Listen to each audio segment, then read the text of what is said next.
Je crois que le détournement demande un recul et un niveau de maîtrise. Et ça ne peut pas être la position de tous vis-à-vis d'une technologie, surtout aussi récente que celle que le numérique amène dans les mains des individus. Donc il y a un premier moment en fait qui est d'appréhension, je dirais, qui n'est même pas d'appropriation, mais d'appréhension, de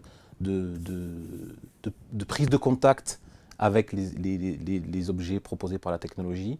Et ensuite, cette prise de contact amène à des réfractions ou à des appropriations majeures selon le cadre social.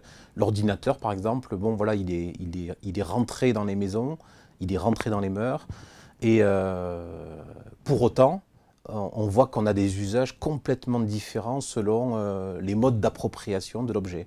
Donc on a des gens pour qui l'ordinateur reste une, une machine à écrire numérique ou juste une machine à communiquer numérique, c'est-à-dire on envoie et on reçoit des messages.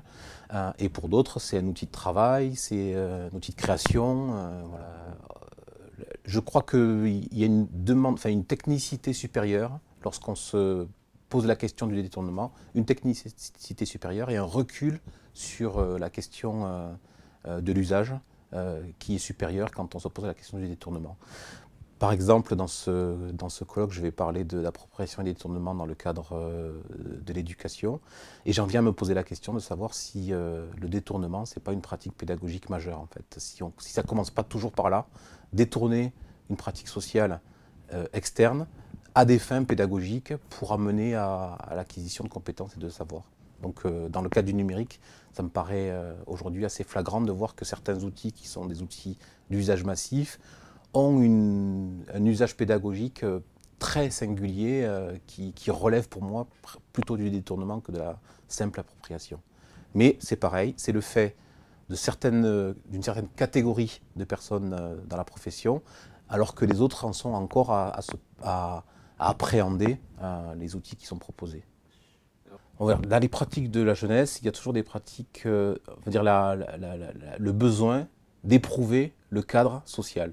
C'est-à-dire tester les règles. Et les outils technologiques permettent de tester ces règles d'une autre manière.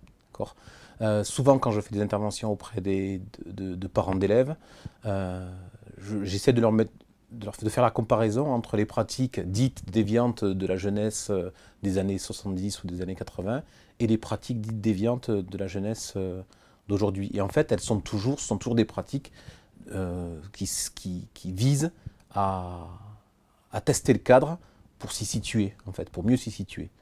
Ou pas, en fait, hein, parce qu'après, c'est à cette époque-là aussi qu'on choisit sa voie et qu'on décide d'intégrer en fait, le cadre social ou d'essayer de vivre à sa marge.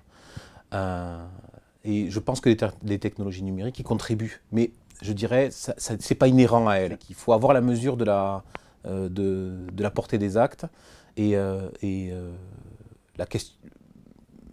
l'exploration inhérente à la jeunesse ne l'a pas nécessairement au départ. Elle teste.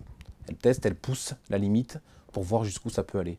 Et elle se rend compte en fait de la retombée de l'acte quand il a un retour social négatif ou parfois positif. Puisque par exemple les pratiques de collaboration me semblent ne pas être inhérentes au numérique, mais d'avoir été vraiment développées par elle, simplement parce que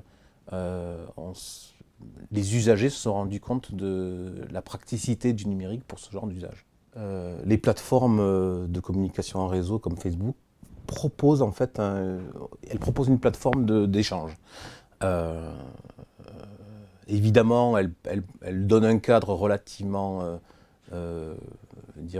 bien pensant à ces pratiques d'échange, mais c'est plutôt une protection pour elles, pour rester dans le cadre légal, qu'une véritable injonction à suivre les phénomènes. C'est pourquoi, en fait, c'est assez drôle de voir en fait, le fonctionnement de la censure sur Facebook, qui apparaît vraiment, on va dire, surdéveloppé au regard des objets qui sont censurés. Je veux dire, quand tu as quelqu'un dont l'image du compte reprend la naissance du monde de Courbet, on va dire que la provocation est relativement faible et la censure est relativement mal comprise en fait. Donc je pense qu'elle a pas, ça n'est pas vraiment le détournement des usages, c'est plutôt voilà, la dimension morale et la dimension préjudiciable à l'exercice commercial qui est visée par les plateformes. Après, ce sont des plateformes de communication et de diffusion d'idées, donc forcément, tous les propagandistes vont les utiliser à leur fin, à leur propre fin. Je ne suis pas sûr que ce soit une pratique de détournement, c'est juste, utiliser à bon escient la praticité de la plateforme pour diffuser le plus possible ses idées, avec toute la difficulté qui est celle de la vérification des informations sur Internet et qui demande là aux usagers d'avoir voilà, une maîtrise un peu plus grande des enjeux communicationnels.